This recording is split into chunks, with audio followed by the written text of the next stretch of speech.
Bismillah. Baik, ada satu pertanyaan juga terkait dengan apa relevansinya atau apa hubungannya antara sampel atau proses sampling ya dengan statistik. Ya. Jadi ketika kita bicara suatu penelitian ya, maka umumnya ya peneliti tidak mampu untuk menjangkau seluruh anggota populasi. Sehingga kemudian ya penelitian dilakukan pada sejumlah kecil dari populasi yang disebut sebagai sampel. Dan nantinya hasil apa atau apa yang didapatkan dari sampel itu harapannya ya dapat menggambarkan bagaimana kondisi dari populasi. Ini yang disebut sebagai generalisasi, gitu ya, secara sederhananya.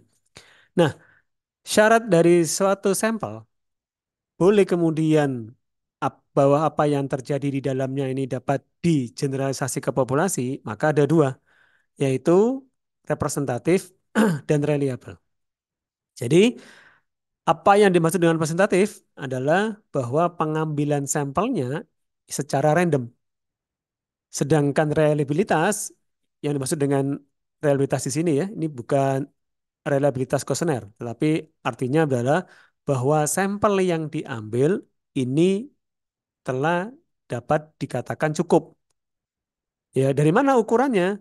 Ketika si peneliti menghitung terlebih dahulu berapa jumlah sampel minimal yang dibutuhkan dalam penelitiannya. Dan ini melibatkan beberapa rumus penghitungan sampel.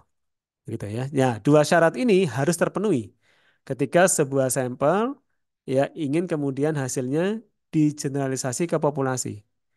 Nah, kenapa ini jadi penekanan? Karena nanti kata kunci generalisasi inilah yang kemudian nanti akan menentukan apakah suatu sampel itu boleh untuk dilakukan uji statistik atau tidak. Ya, karena itu terkaitan dengan analisis inferensial. Ketika kita ingin menggambarkan profil populasi dari data sampel yang kita miliki. Dan berikut ini adalah skemanya.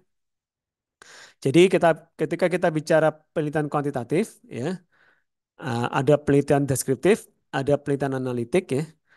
Ketika kita mengambil concern tersendiri pada analitik, maka ketika pengambilan sampelnya secara random, besar sampelnya juga dihitung menggunakan rumus, maka peneliti kemudian pada analisis data dapat menggunakan analisis inferensial ya atau uji statistik di sini.